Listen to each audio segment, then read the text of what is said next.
Hello everyone और welcome to let's crack competition YouTube channel. दोस्तों, आप सभी का हमारे YouTube channel let's crack competition में स्वागत है। दोस्तों, मैं राजेश।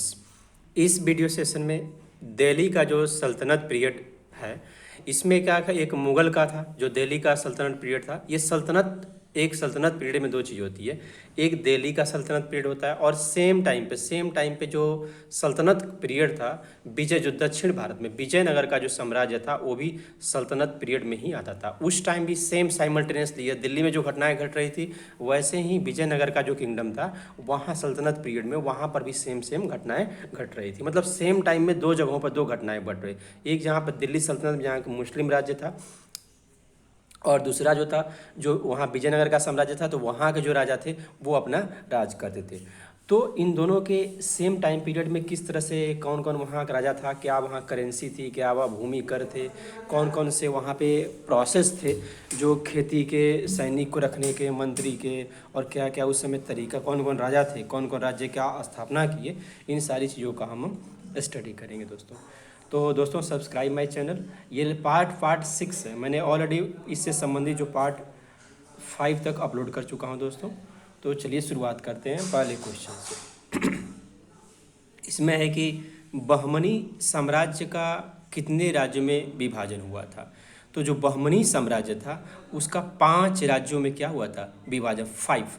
मतलब ये जो है बहमनी साम्राज्य का कितने राज्यों में विभाजन हुआ, तो 5। दूसरा है कि बहमनी साम्राज्य में सबसे पहले कौन राज्य स्वतंत्र हुआ, तो बरार नाम का एक राज्य था, वो सबसे पहले स्वतंत्र हुआ। बरार, ये देखो, बरार, बीजापुर, अहमदनगर, गोलकुंडा, ये सब विजयनगर साम्राज्य के अंतर्गत आते थे। अब देखो शेड्यूल है, मैच करना है कि ये राज्य हैं, बरार है, अहमदनगर है, बीजापुर व गोलकुंडा है। और ये सूची है राज्य का विलय किससे के साथ, अहमदनगर, शाहजहाँ, औरंगजेब और बीजापुर। मतलब ये बोला है कि ये जो राज्य थे ना, बरार, अहमदनगर, बीजापुर और गोलकुंडा और बीदर, ये 4 जो राज्य हैं, तो राज्यों का विलय किसके साथ कब हुआ है ना।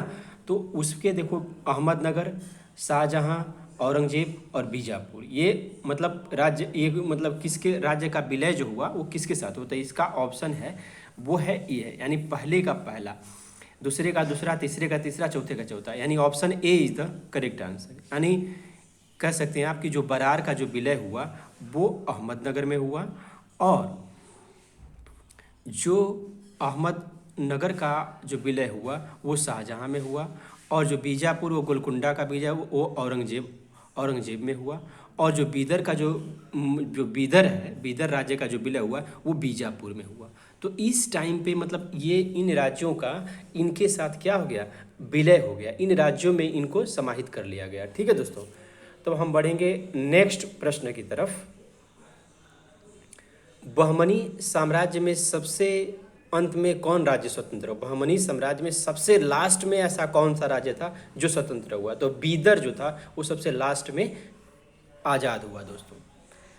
अदीना मस्जिद कहाँ स्थित है, अदीना मस्जिद, तो ये बंगाल में स्थित है। अदीना मस्जिद जो है बंगाल में स्थित है। ठीक है। अब है कि अटाला मस्जिद कहाँ स्थित, अटाला मस्जिद कहाँ स्थित, तो जौनपुर में, जौनपुर में क्या है, अटाला मस्जिद स्थित है दोस्तों। प्रसिद्ध विरूपाक्ष मंदिर कहाँ अवस्थित, विरूपाक्ष, ये हम्पी में है, ये मध्य प्रदेश में हम्पी में है। ठीक है दोस्तों, ये सूची है जिसको आपको मैच करना है। ए छोटा सोना मस्जिद, झंझरी मस्जिद, हिंडोल महल, रूमी खां मस्जिद, बंगाल, जौनपुर, मालवा, अहमदनगर। तो इसका है option A is the correct answer. यानी पहले का पहला, दूसरे का दूसरा, तीसरे का तीसरा, चौथा का चौथा। यानी जो आप कह सकते हो कि जो छोटा सोना मस्जिद है वो बंगाल में है, जो झंझरी मस्जिद है वो जौनपुर में है, जो हिंडोला महल है वो मालवा में है, और जो रूमी खां मस्जिद है वो अहमदनगर में है। ठीक है दोस्तों, अब है 9वां।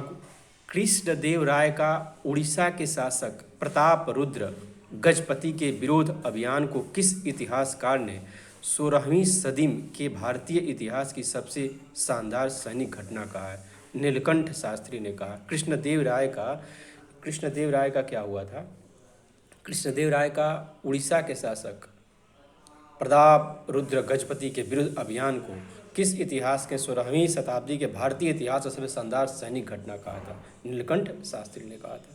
ठीक। ठीक, जो कृष्णदेव राय थे उड़ीसा के साथ साथ खिलाफ इन्होंने क्या सैनिक अभियान कर दिया था, तो इसी को इन्होंने बताया हुआ।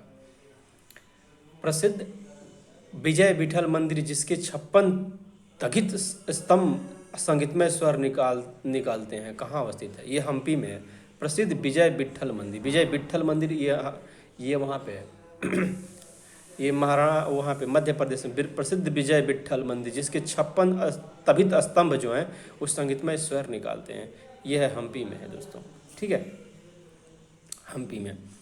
विजयनगर साम्राज्य के बारे में निम्नलिखित कथनों पर विचार कीजिए। विजयनगर का उल्लेख उसके मसालों, वस्त्रों और रनों की बाजार के लिए होता था, पहला ऑप्शन है। दूसरा ऑप्शन है कृष्णदेव राय का शासन साम्राज्यिक संरचना के अंदर के तनवों में विशेषित था।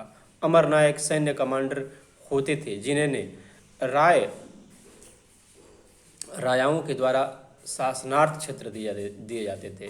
उपर्युक्त कथनों में कौन सा सही है? तो 1, 2, 3 ये तीनों, मतलब विजयनगर साम्राज्य के बारे में ये तीनों जो कथन है ये सही है। अब लास्ट क्वेश्चन है कि निम्नलिखित में से कौन महाभारत के तेलुगु अनुवादों के लिए विख्यात है? नीचे दिए कुटों में सही उत्तर कम्मन, कुटून, नान्यन और तिक्कन। 3 and 4 यानी नान्यन और तिक्कन जो थे ये क्या कहते हैं, महाभारत के तेलुगु अनुवादों के लिए विख्यात। नान्यन ने किया था और तिक्कन ने किया था। तो दोस्तों भाई अब जो विजयनगर साम्राज्य से संबंधित ये लास्ट क्वेश्चन था, लास्ट मतलब सीरीज था, लास्ट पार्ट था। अब हम नेक्स्ट सीरीज लेकर आएंगे मिडेवल हिस्ट्री से संबंधित दोस्तों।